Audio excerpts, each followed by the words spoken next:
Hello, sir. My mum has that A chain. 4-year-old janitor was wiping tables at a New Orleans diner when she noticed the chain around the biker's neck, the exact same one her mama kept hidden in a shoebox for 20 years.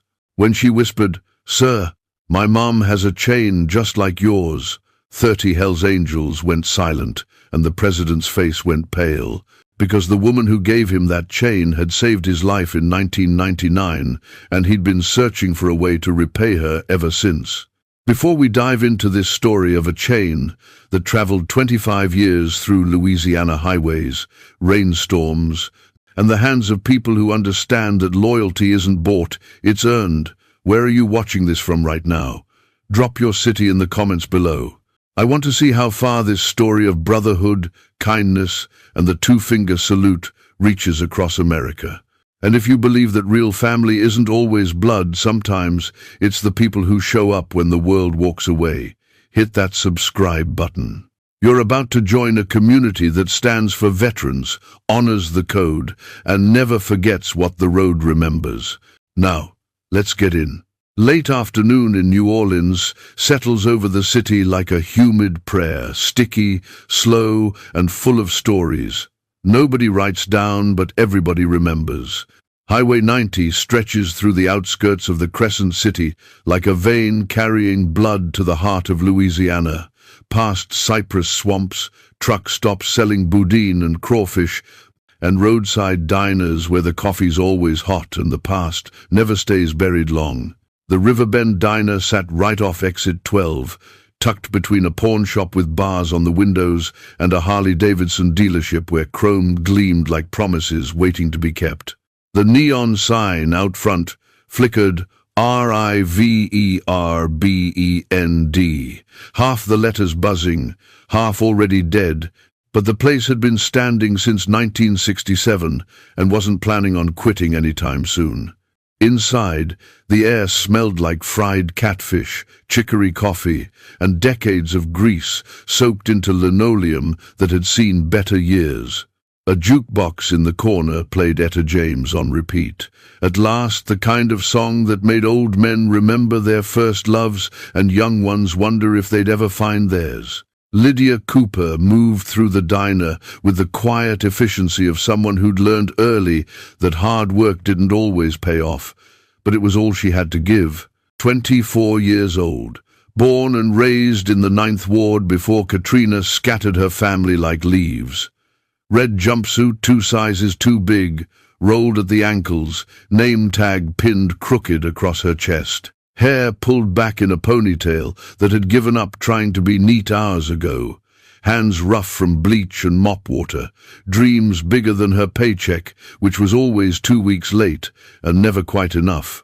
She pushed the yellow mop bucket across the cracked tile floor, humming along with Etta, her voice soft and sweet in a way that made the regulars smile even when they pretended not to notice. Her mama, Rosa Cooper, had raised her on 2 things, scripture and southern grit. "Baby," Rosa used to say, wringing out a dish rag after Sunday dinner, "kindness don't cost you a dime, but it'll buy you a lifetime of blessings." Lydia believed it, even when the world gave her every reason not to. The diner was half full truckers nursing black coffee, a couple of tourists arguing over a map, old man Jerome at the counter working through his 3rd slice of pecan pie. The waitress, Denise, leaned against the register, filing her nails, bored as Sunday in July. Everything was normal, and then it wasn't. The first sign was the glasses. They started to tremble on the tables just barely, like the earth was clearing its throat. Then the windows rattled in their frames. The jukebox skipped. Etta's voice stuttered mid-note. Lydia looked up from her mop, frowning. Then she heard it. A low rumble. Distant at first, but growing deep, rhythmic, inevitable. The kind of sound you felt in your chest before your ears caught up. Engines, not just 1 or 2, a lot of them. Old man Jerome set down his fork. Denise straightened up, eyes wide. The truckers glanced toward the window. Outside, Highway 90 went quiet. Cars slowed. A few pulled over entirely, drivers craning their necks to see what was coming. And then they appeared.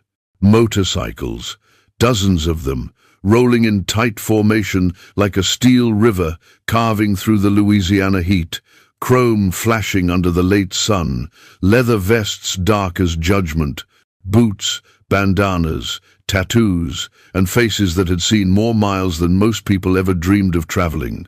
At the front rode a man who looked like he'd been born on a Harley, and raised by the road itself, broad shoulders, grey streaking through his black beard, aviator sunglasses catching the light like mirrors that had witnessed things they'd never speak of. His vest bore patches earned through blood, sweat, and loyalty. Hell's Angels, Louisiana, chapter. Across his chest, stitched in bold red thread, President. Behind him rode Black Arrow, lean, silent, with a scar running from his temple to his jaw and eyes that missed nothing. Then Willis, older, grayer, with a Veterans Ride 2023 sticker on his gas tank and a Purple Heart pin on his vest. And Fortis, the road captain, broad as a freight train, arms covered in ink that told stories of Fallujah, Kandahar, and roads that led home but never felt the same. And behind them, more, so many more. They pulled into the Riverbend parking lot in perfect synchronization engines, cutting one by one until the only sound left was the hum of the overhead power lines and the collective held breath of everyone inside the diner. The locals knew that sound, knew those vests, knew enough to sit very, very still. One of the truckers muttered under his breath, "That's the Louisiana chapter, Conrad Steele's crew." Another whispered back, "Don't make eye contact. Let 'em eat and leave." Denise dropped her nail file. Old man Jerome pushed his pie away like he'd lost his appetite. But Lydia didn't freeze. She set down her mop, wiped her hands on her jumpsuit, and took a breath. Her mama's voice echoed in her head. "You treat everybody with respect, baby. Don't matter what they wear or where they come from. Man bleeds red, just like you." The diner door swung open. Conrad Steele stepped inside first, 6'2" of quiet authority and controlled power. His boots hit the tile with the kind of weight that said he'd walked through worse places than this and come out the other side stronger. Behind him filed Black Arrow, Willis, Fortis, and half a dozen others, filling the small diner like thunder moving indoors. The air thickened. Nobody spoke. Nobody moved. Except Lydia. She stepped forward, heart pounding but chin up, and smiled small, genuine. The kind of smile Rosa had taught her could disarm even the hardest men. "Evening, sirs," she said, voice steady despite the adrenaline. "Booth or counter?" For a long moment, Conrad just looked at her. Then his expression softened, not much, but enough. A ghost of a grin touched the corner of his mouth. "Booth, sweetheart," he said, voice like gravel rolling over gospel. "We don't bite." Lydia nodded and gestured toward the back corner. "Right this way." As the bikers moved past her, she caught sight of something around Conrad's neck, a thick silver chain, worn smooth from years of wear, with an engraving she couldn't quite make out but somehow recognized. Her breath caught. She'd seen that chain before. Not here, not on him, but somewhere, on someone. And as Conrad Steele settled into the booth, leather creaking, the weight of the road settling around him like a second skin, Lydia Cooper stood frozen in the middle of the Riverbend diner, mop forgotten, heart racing, staring at a chain that looked exactly like the one her mama kept in a shoebox under her bed. The one Rosa said a biker gave her 20 years ago, after she saved his life.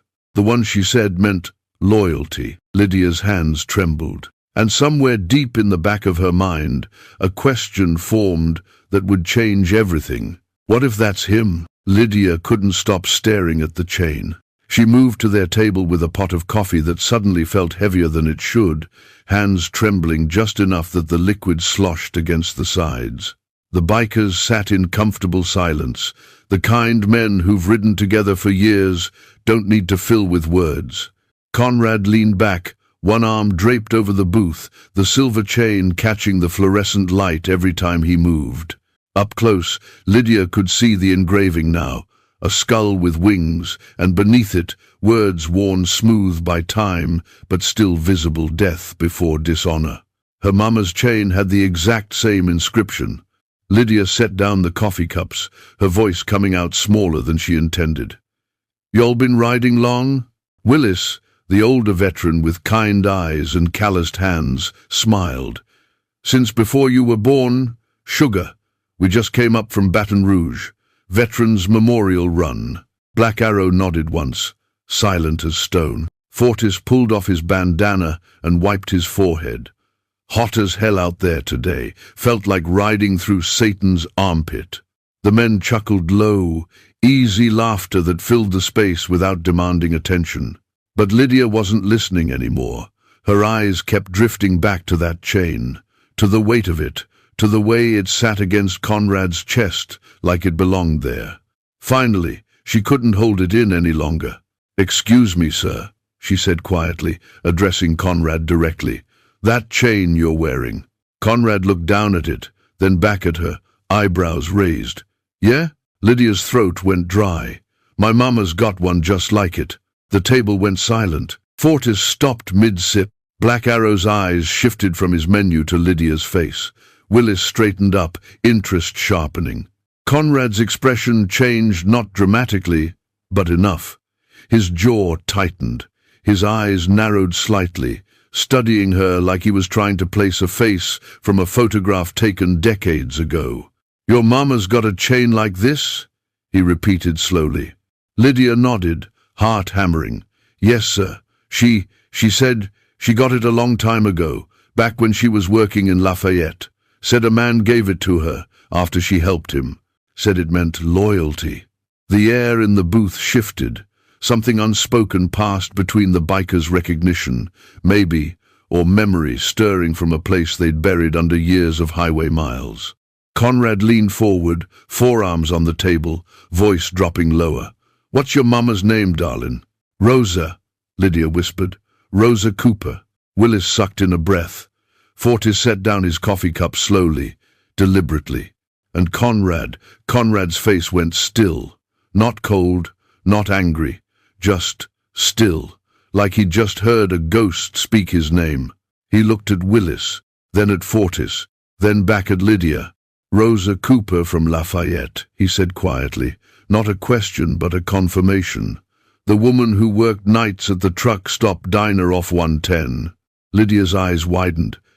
You know her?"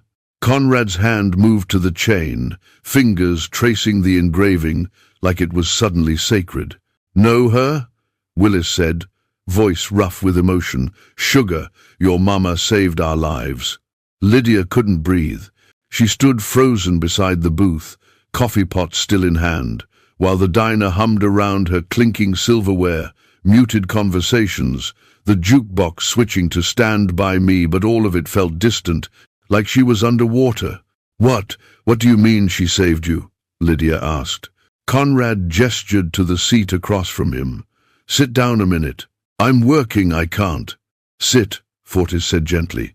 "This is important." Lydia glanced back at Denise, who waved her off, eyes wide with curiosity. She slid into the booth, hands folded in her lap, like a child waiting for a story she wasn't sure she wanted to hear. Conrad removed his sunglasses, and for the first time, Lydia saw his eyes gray as Gulf Coast storm clouds, lined with years and miles and things he'd never talk about at a dinner table. 1999, he began. Late summer. We were riding back from a run in Texas, cutting through Louisiana to get home to Mississippi. Storm came out of nowhere, typical Gulf weather. You know how it is. Rain so hard you couldn't see 5 feet in front of you. Willis picked up the thread. We were on I-10 near Lafayette when a semi lost control, swerved into our lane. We had to lay the bikes down or get crushed. Black Arrow spoke for the first time, his voice quiet but heavy. Lost 2 brothers that night. Rest of us got torn up pretty bad. Lydia's hand went to her mouth. Conrad continued. We dragged ourselves off the highway, bleeding, busted up, thought we were done. Then this woman came running out of the truck stop, tiny thing, couldn't have been more than 5'2", but she moved like she'd seen worse. That was Mama, Lydia whispered. She patched us up right there in the parking lot, Fortis said, shaking his head. Didn't ask who we were, didn't call the cops, just brought out duct tape, whiskey, clean rags, and her first aid kit. Told us, men are men, y'all bleed the same, pray the same. Willis laughed softly. She set Conrad's shoulder with a broom handle and electrical tape, told him to quit whining or she'd make it hurt worse. Conrad grinned, genuine, warm. She did too. Toughest woman I ever met. She saved my arm, Willis added. Tourniquet kept me from bleeding out before the ambulance came. Lydia's eyes filled with tears. She never told me. She wouldn't, Conrad said. Your mama didn't do it for credit. She did it because it was right. He reached up and unclasped the chain, holding it between them. The metal caught the light, warm and heavy with history. Before we left that night, I tried to pay her. She refused. So I gave her this, told her it was a promise that if she ever needed us, we'd come. No questions, no hesitation. He looked Lydia dead in the eye. She gave me one just like it, said to keep riding right, and the road would remember. Lydia wiped her face with the back of her hand. She still has it, keeps it in a shoebox under her bed. The men exchanged glances, respect, nostalgia, something deeper. Guess the road remembered, Fortis said quietly. Conrad leaned back, the chain still resting in his palm. You know what this means, right? He asked Lydia. She shook her head, confused. It's a chain. Means loyalty, Mama said. It's more than that. Conrad held it up so the engraving faced her. This is a brotherhood chain. You don't give these out to just anybody. You give it to family, blood or not. Willis nodded.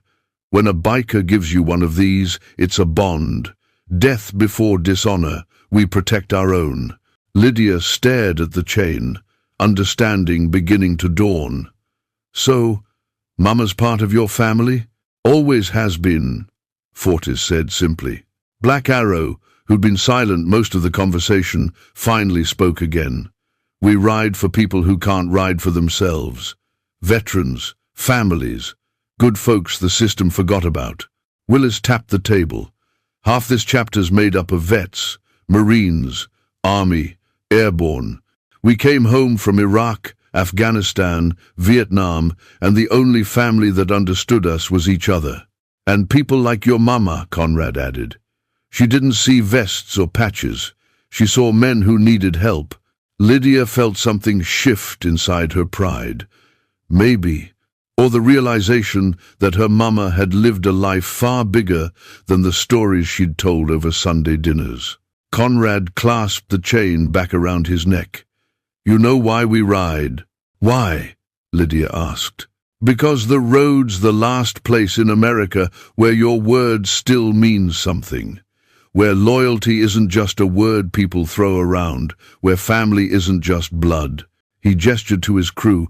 These men would die for me. Not because they have to. Because they chose to. That's the code. Fortis grinned. Also, the bikes are pretty damn fun. The table erupted in laughter, genuine, warm, the kind that made the diner feel smaller and safer. Lydia smiled through her tears. Mama always said angels come in leather sometimes. Conrad's eyes softened.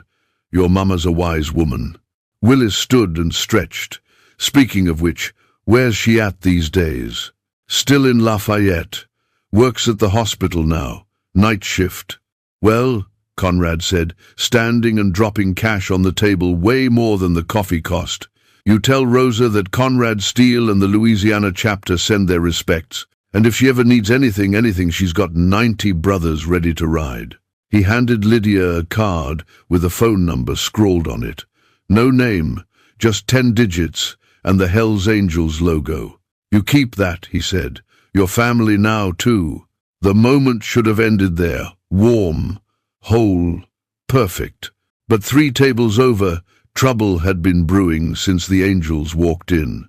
A group of tourists sat near the window, polo shirts, khaki shorts, expensive watches, the kind of people who vacationed in New Orleans for the Instagram photos and complained about the humidity. They'd been whispering since the bikers arrived, voices just loud enough to be heard if you were listening. "Can't even eat in peace anymore," one of them muttered, a guy in his 30s with gelled hair and a tan that came from a bottle. His friend snickered. "These biker types ruin every place they go. Probably just got out of prison." A woman with oversized sunglasses pushed indoors added, "I'm calling the manager. This is unacceptable." Lydia heard it. So did Denise. So did old man Jerome, who stopped eating his pie and shook his head. But the bikers heard it too. Willis's jaw tightened. Fortis's hand curled into a fist on the table. Black Arrow went completely still, the kind of stillness that came before storms. Conrad didn't react. Not yet. He just sipped his coffee, eyes forward, expression unreadable. But Lydia saw the shift, the way the air changed, the way the other bikers waited for Conrad's signal like soldiers waiting for orders. The tourist kept talking, emboldened by his friend's laughter. Trash in leather, that's all they are. Conrad set down his coffee cup slow, deliberate, the porcelain meeting the table with a soft clink that somehow silenced the entire diner. He stood, not fast, not aggressive, just stood, and when Conrad Steele stood, the world paid attention. He walked over to the tourist's table, boots thudding softly on tile, and stopped 3 feet away. The man in the polo shirt looked up, smirk fading, suddenly aware he'd made a mistake. "You got something to say?" Conrad asked, voice calm, controlled, carrying the weight of 1,000 miles and zero tolerance for disrespect. The man swallowed. No, I was just—" "You were just running your mouth," Conrad interrupted, "talking about men you don't know, making judgments about people who've bled for the country you take selfies in." The diner was silent. Even the jukebox seemed to hold its breath. Conrad leaned down slightly, meeting the man's eyes. "Son, we built this country. We served it. We've buried brothers in deserts you can't pronounce. And we don't ruin places, we remember them." He straightened up, glancing at the man's friends, who suddenly found their phones very interesting. "Enjoy your vacation," Conrad said quietly. Then he turned and walked back to his booth.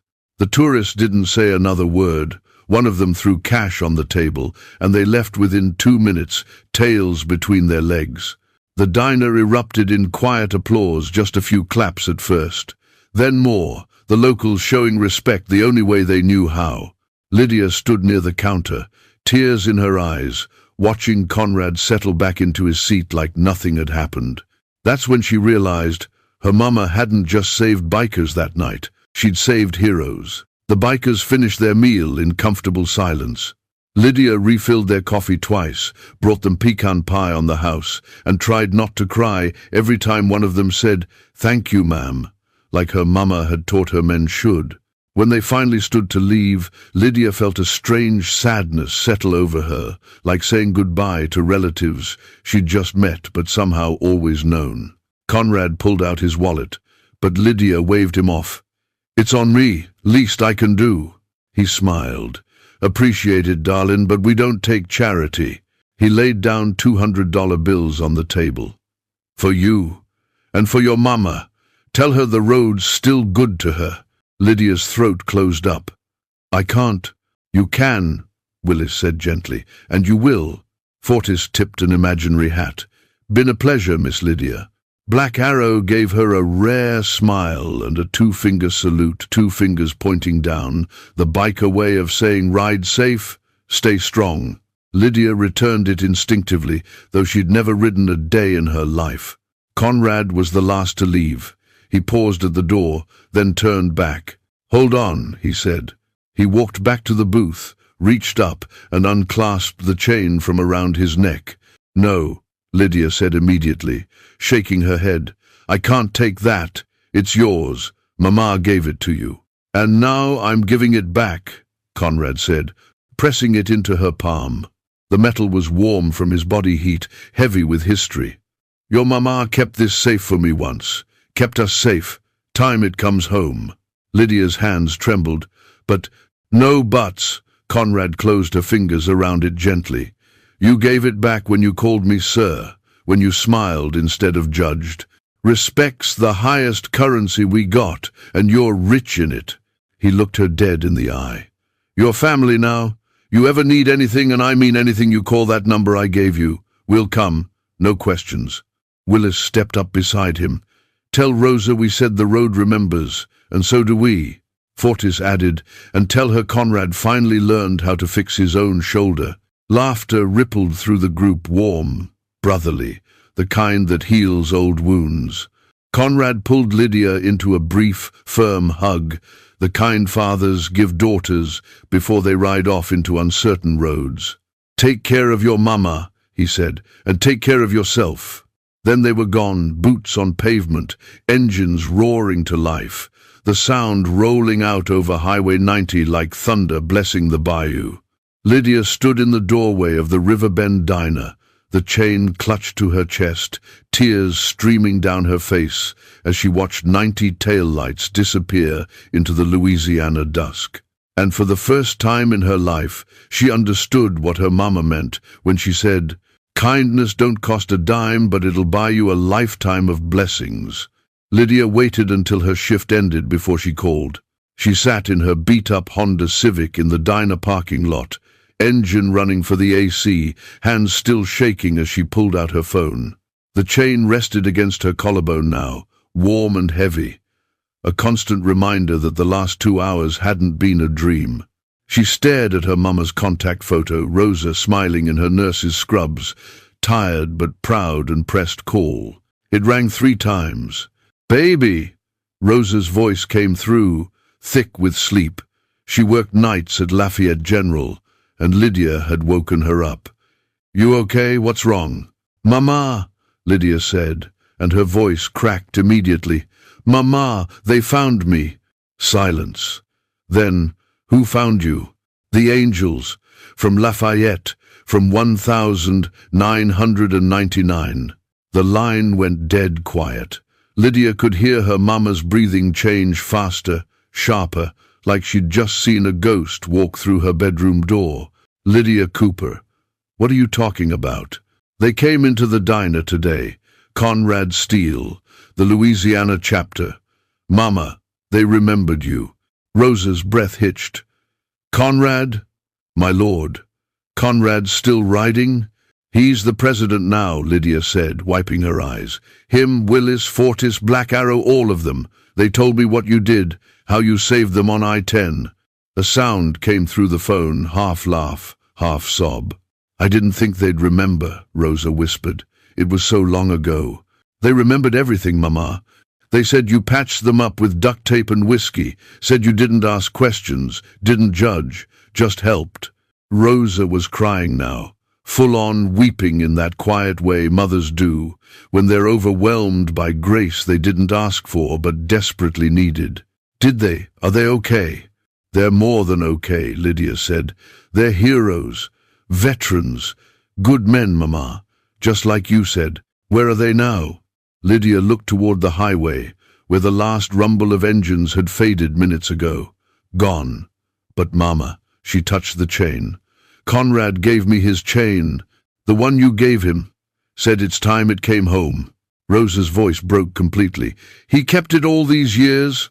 "Every single day." For a long moment, neither of them spoke. Just breathed together across 50 miles of Louisiana highway, connected by a chain, a memory, and a promise kept. Finally, Rosa whispered, "Baby, I told you, good hearts always ride back home." Lydia arrived at the diner the next morning at 5:45 a.m., 15 minutes early, like always. The sun was just starting to bleed orange across the Gulf Coast sky, casting long shadows over Highway 90. The air smelled like dew, asphalt, and something else, something familiar but unexpected. Gasoline, leather, chrome. Lydia parked and stepped out of her car, confused. Then she saw them. 30 motorcycles lined up in perfect formation along the front of the River Bend Diner. Harleys, Indians, a few custom choppers with paint jobs that gleamed like liquid metal. No riders, just bikes, standing silent as sentinels. And on the diner's front door, taped at eye level, was a handwritten note on weathered paper. For Rosa and Lydia, the road remembers. The Louisiana chapter. Lydia's hands shook as she pulled it down. Beneath the note was a phone number, the same one Conrad had given her, and a drawing of 2 wings with a chain wrapped around them. She unlocked the diner door, heart pounding, and stepped inside. Sitting in the middle of the floor, right where she always parked her mop bucket, was a brand new one.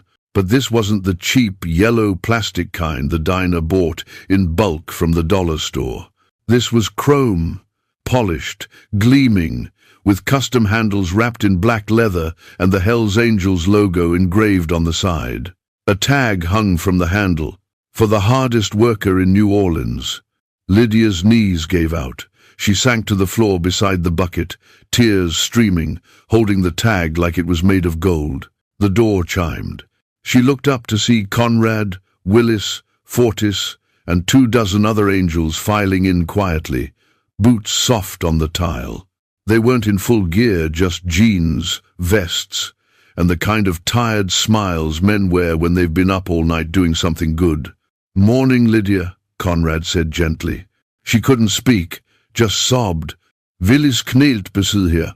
We couldn't let you keep using that busted old bucket. Didn't seem right. You didn't have to."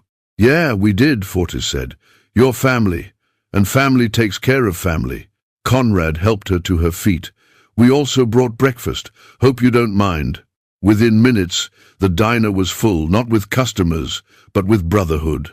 The angels filled every booth, every stool, laughing and talking, while Denise scrambled to keep up with coffee orders, and Lydia stood behind the counter, still crying, still clutching the tag. Old man Jerome raised his coffee cup in salute.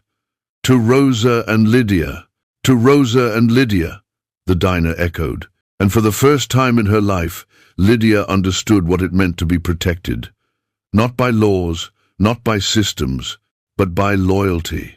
Word had spread through the neighborhood the angels were back, and they weren't leaving quietly. Locals stopped by just to shake hands, to say thank you, to stand in the presence of men who'd served, sacrificed, and still showed up when nobody else did. Lydia moved through the crowd in a daze, wearing the chain proudly now, the chrome mop bucket parked behind the counter like a trophy.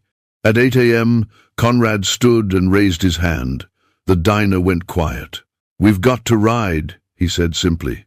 "But before we do, I want to say something." He looked at Lydia. "Your mama taught us something 25 years ago that we've carried ever since. She taught us that kindness doesn't ask questions. It doesn't judge.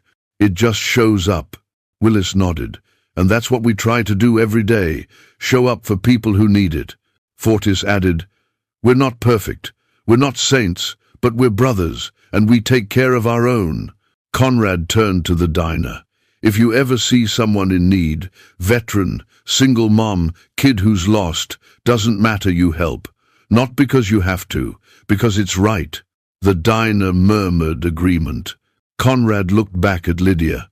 "You tell your mama we'll see her soon. And you," he tapped the chain, "you wear that proud. You earned it."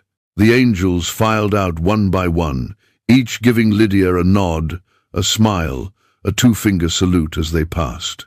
30 engines roared to life outside, not aggressive, not loud for show, just alive. The sound rolled through the neighborhood like a hymn. Lydia stepped outside, the morning sun warm on her face, and watched them mount up. Conrad was the last. He looked at her one more time, then raised 2 fingers and dropped them slow, the salute. Lydia returned it, tears streaming, smiling through the heartbreak of goodbye. And then they rode. Down Highway 90, onto Magazine Street, through the heart of New Orleans, where people stopped on sidewalks to wave, where kids cheered, where old men saluted, The thunder faded slowly, like a prayer being carried away on the wind. Lydia stood in the parking lot long after they were gone, hand on the chain, heart full. That night, she called Rosa again. "They came back, Mama. I know, baby. I felt it. They said they'll see you soon." Rosa laughed, that beautiful, tearful laugh. The road always brings them home. Lydia closed her eyes and whispered the words Conrad had said, words she'd carry for the rest of her life. "Kindness don't cost a dime, but it'll buy you a family on wheels, the kind that never leaves you behind." And somewhere on a Louisiana highway, 90 miles south, Conrad Steele rode through the night. The wind in his face, Rosa's chain around his neck. No, wait, not his chain anymore. Hers, as it should be. Because the road remembers, and the angels never forget. If you believe that kindness never dies, it just rides back home wearing leather. Like and share this story. Subscribe now for more stories of brotherhood, loyalty, and the kind of family you choose on the open road. Also, check out the 2 videos showing on the screen right now, specially crafted for you.